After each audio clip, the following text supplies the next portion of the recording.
Go. I'm not ready. Good morning. Welcome to the Board of Adjustment for the Town of Estes Park, Tuesday, November 4th, 9 a.m. This meeting will come to order. First, introductions. Community Development Director Correcchia, Senior Planner Hornbeck, Planner 1 Washam, Recording Secretary Karen Swanlin. To my left is our new member, Godsey. I'm sorry, I already forgot your name. See how terrible I am. I'm Jeff Moreau, Chair. First item up is approval of the agenda. I move that we approve the agenda. Could I get a second, please? Second. All right, can I have your vote, please?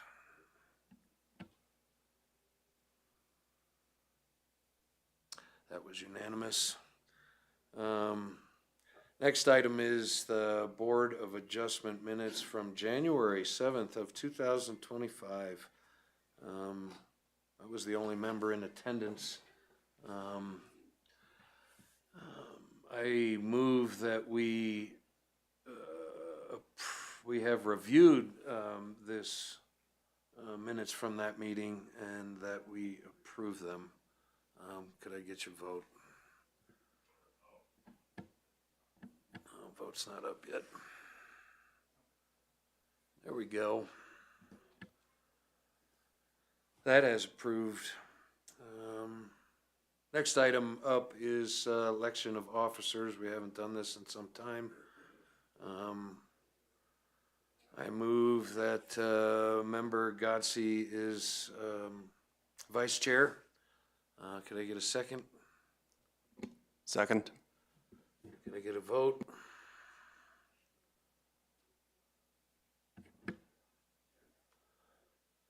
Next would be the chair. I move that Jeff Moreau, I stay the chair for this term. Could I get a second?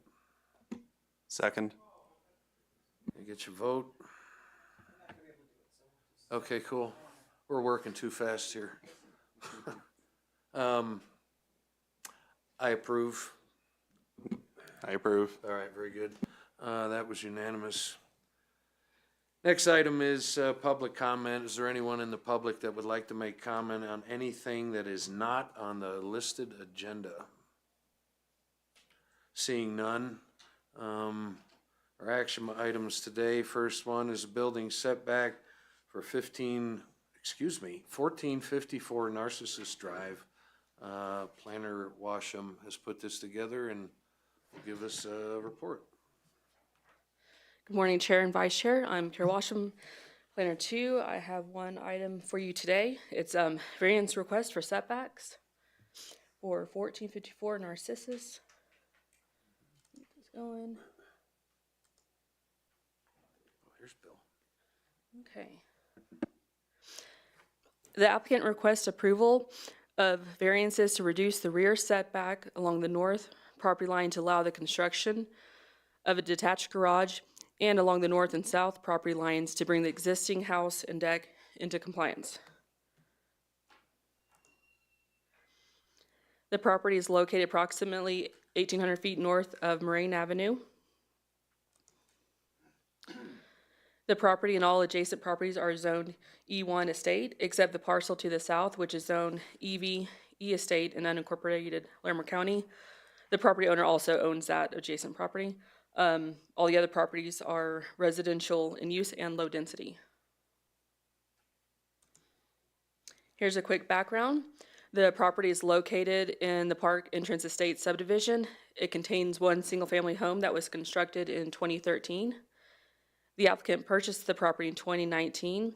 It's 1.27 acres. It's conforming to dimensional standards and use. However, the unusual shape and topography have limited the buildable area of the lot. There's existing access to the property. It's a gravel driveway from Narcissus Drive. The applicant previously applied for variance back in 2023. They requested a reduced rear setback to construct a detached garage. Board of Adjustment at that time did vote to approve the request. That was about a year ago, or 2 years ago. However, approval did lapse as the applicant was not able to apply for a building permit within the 1 year period. There's a provision in section 3.6D of the Estes Park Development Code that requires a building permit to be issued within 1 year or it becomes void. The E1 Estate Zoning District requires 25-foot setbacks all around. The applicant requests approval of the variance to reduce the rear setback along the north property line to 11 feet in order to construct a 24 by 24-foot garage with access in line with the existing gravel driveway from Narcissus Drive. The applicant also requests variances to bring the existing single-family residential home and deck into compliance. These reduced setbacks are 16.5 feet along the north property line, 19.7 feet along the south property line for the home, and 6.9 feet along the south property line for the deck. And here's a site plan showing the proposed garage and setbacks. So moving on to the review criteria for variances. Special conditions exist due to the shape, setbacks, topography, and existing easements on the property. The parcel is shallow in the center where garage placement is feasible. In addition, there are substantial rock outcroppings that limit the buildability in other areas of the lot. This photo facing northwest shows existing residents. This aerial image shows some of the challenges of the lot, with the large rock outcroppings to the west and some on the east side as well. This leaves the only reasonable location for the garage as the west or left side of the home. Review criteria 2A. The property can be beneficial without the variance in a garage, but that feature is common in the neighborhood and desired in winter weather conditions. The variance request is moderately substantial. Character of the neighborhood will not be substantially altered with the garage. It's not in the view line of others, and it's not in a significant environmental area. Placement of the garage does impact the sewer line. The applicant is willing to relocate the sewer line at their expense. No other public services are affected. Review criteria 2E, whether the applicant purchased the property with knowledge of the requirement. The owner purchased the property knowing that placing garage might be challenging. However, the owner has determined that the need for the garage warrants a variance request. Review criteria 2F, whether the applicant's predicament can be mitigated through some method other than a variance. The applicant could consider an attached garage. However, they did look into it, and it would radically impact the entrance of the house. If the garage were smaller, variance may not be needed. The garage could be designed smaller. However, 24 by 24 is a reasonable size for a two-car garage, and the proposed location was chosen to avoid the rock outcroppings, the steeper portion of the lot, and to line up with existing access drive. One final item under review criteria. The Board of Adjustment may choose to impose conditions when approving a variance. Staff recommends a condition of approval requiring relocation of the existing sewer main as acceptable by Upper Thompson Sanitation District prior to issuance of a building permit for the proposed garage. The general notice provisions outlined in section 3.15 of the Estes Park Development Code were followed. Staff received 2 inquiries from adjacent property owners. These requests were for more information about what the variance is for. No objections were received. Staff recommends approval of the proposed variances described in the staff report with setbacks consistent with the site plan. If approved, the applicant could construct a detached garage and bring the existing residents into compliance. And there are no known disadvantages of the variance request. That concludes my presentation. Let me know if you have any questions. The applicant's consultant is here as well.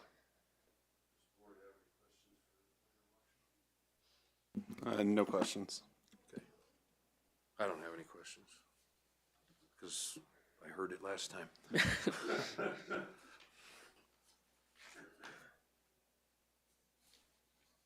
Okay, I think we're all good. Thank you. Do you have any discussions or questions of other staff or applicant? No questions or items for discussion. I move to approve the variance request for a reduced rear setback of 11 feet along the north property line, a reduced rear setback of 16.5 feet along the north property line for the existing home, a reduced front setback of 19.7 feet along the south property line for the existing home, and a reduced front setback of 6.9 feet along the south property line for the existing deck for the subject property, address 1454 Narcissus Drive in Estes Park. Could I get a second, please? Second. All right, can we get your vote, please?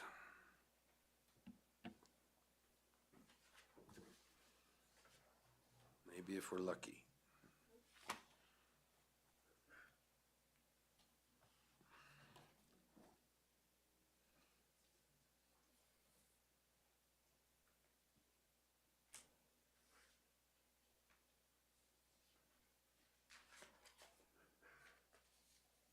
Any love?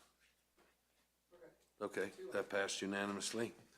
Next item up is variance related to parking expansion, 131 Stanley Avenue. Planner Hornback, could you give us your report, please? Good morning. The subject property is approximately 3/4 acre in size, zoned O office. County records indicate the building was constructed in 1977 and contains 4 commercial condominium units. As condos, each unit is individually owned. However, all land areas owned in common by all the unit owners. There are 2 parking lots on the property. The one to the south primarily serves units A, B, and C, while the one to the north primarily serves unit D and is the subject of this variance request. The subject parking lot does not meet current development code dimensional requirements for parking stall length or drive aisle width. The applicant has indicated these substandard dimensions cause hardship, requiring vehicles to make multiple point turns to turn around and exit the lot.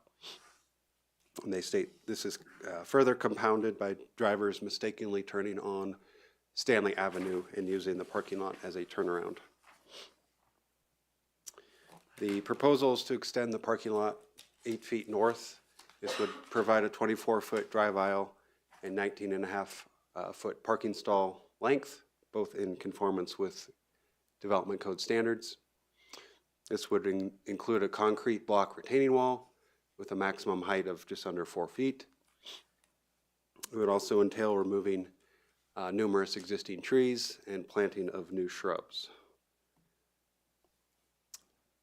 The requested variances are to allow removal of 2 significant trees. Development code prohibits removal of significant trees within 25 feet of a property line at the street. Significant trees are those being 8 inches or larger diameter breast height.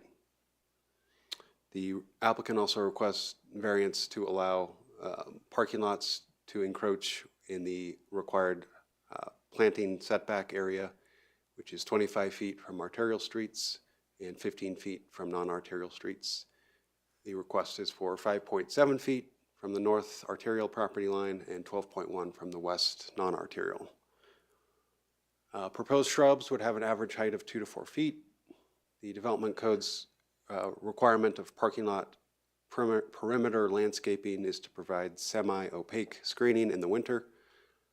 Given the planting is at the base of the retaining wall, which has a height of 3 3/4 feet, this would result in little screening of the parking area. Therefore, staff recommends condition of approval that alternative shrubs are used with a minimum height of 5 feet. The code also requires retaining walls visible from arterial streets to be screened by vegetation or faced with wood, stone, or other earth-colored material. Staff recommends condition of approval that the retaining wall be faced with one of those materials. So the site plan enlarged. The X's are showing trees to be removed. Some existing conditions photos. I'll run through these quickly and we can return to these if needed.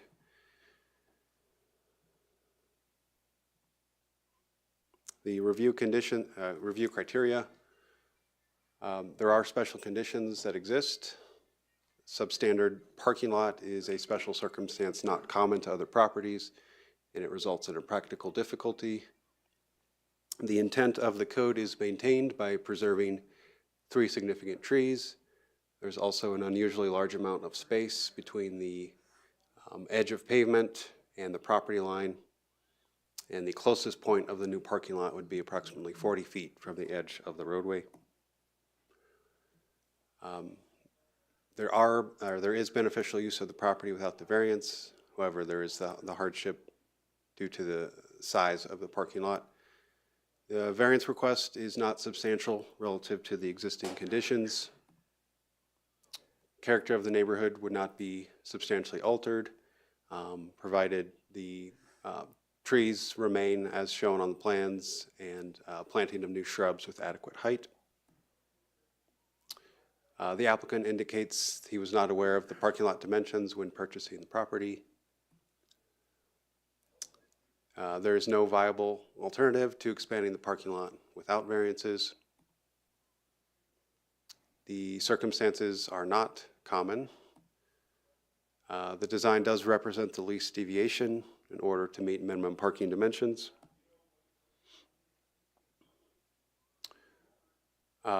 Regarding conditions, staff does recommend 3 conditions. As mentioned, 2 and 3 were covered already. Number 1, staff requests that prior to construction, the applicant demonstrates authorization to proceed from all property owners or the owners association, as well as the conditions on minimum shrub height and retaining wall facing material. Public notice was provided in accordance with code requirements. Staff recommends BOA approve the variance requests subject to the variance conditions outlined. Advantages: the request would improve safety of the parking lot. Potential disadvantages: the loss of existing vegetation will make the parking lot and retaining wall more visible. That concludes my presentation. Happy to answer questions.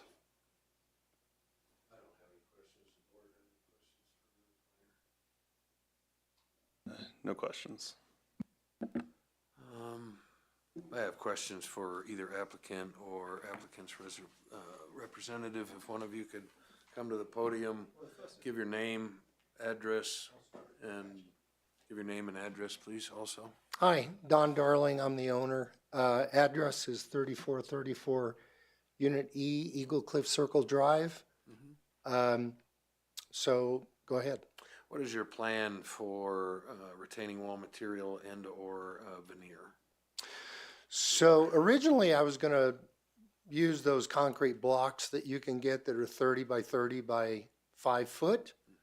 After thinking about it and looking at it, we will probably use large boulders and set them in and do the concrete on top of them with a curb. Okay. So that solves the problem of unsightly concrete block. All right, I appreciate that. You bet. Do you have any questions for applicant owner? Are there any plans to plant any more trees beyond the retaining wall? To the north side? Yes, we'll deal with that in the spring. So it's pretty clear on how many and how tall. So we'll take care of that. No further questions. Yeah, the biggest reason for doing this is that people do mistakenly turn up Stanley Avenue instead of going to Highway 7. Would love to see somebody correct that. I'm telling you, in the summertime, there's a dozen people that pull in and they find out that it's a problem. And we just giggle as we watch them and hope they don't hit our cars. So, Yep. Thank you. Anything else? No, we're all good. Okay. Is there anyone in the audience that has any questions or comments regarding this variance? Hearing none, I move to approve the variances in accordance with the findings and recommendations outlined in the staff report. Could I get a second, please? Second. Can I get your vote, please? Oh, not quite. There we go.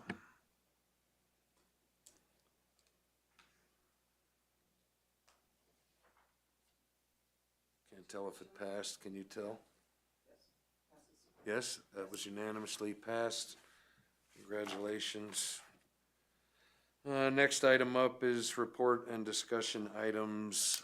Is there any by staff? Mr. Chair, Vice Chair, it looks like we have nothing in the queue at this time, so we're not anticipating a December meeting for you. Okay, thank you. And just one question I'd like to ask you too, and especially Board Member Godsey, since you're new. We had 2 reports for you, a little different formatting, and then you saw the presentations. If you had feedback now, or if you can provide that to us later, we'd like your feedback on, did you like a particular format? Did you like maps in the report? Did you like them as attachments, or did you think that was fine just in presentations? We're basically looking for how to format these reports to the best way that you find helpful. So any feedback you have would be appreciated. And again, if you have some now, or you can tell me later, that would be fine. I have some feedback. Yes, I would like to see plans and maps in each individual variance report, like we were doing previously. Yeah, and I do like having the map that I can keep separate as I keep going through the presentation. It's nice to have that just available for myself. Okay, thank you. That is helpful. Thank you. Any other reports or anything? No, sir. All right. If anybody has any other questions or comments, this meeting is adjourned. Of course. I'm not gonna shake hands with you. Not much fuss. No. I'm just gonna tell you straight out, it all depends on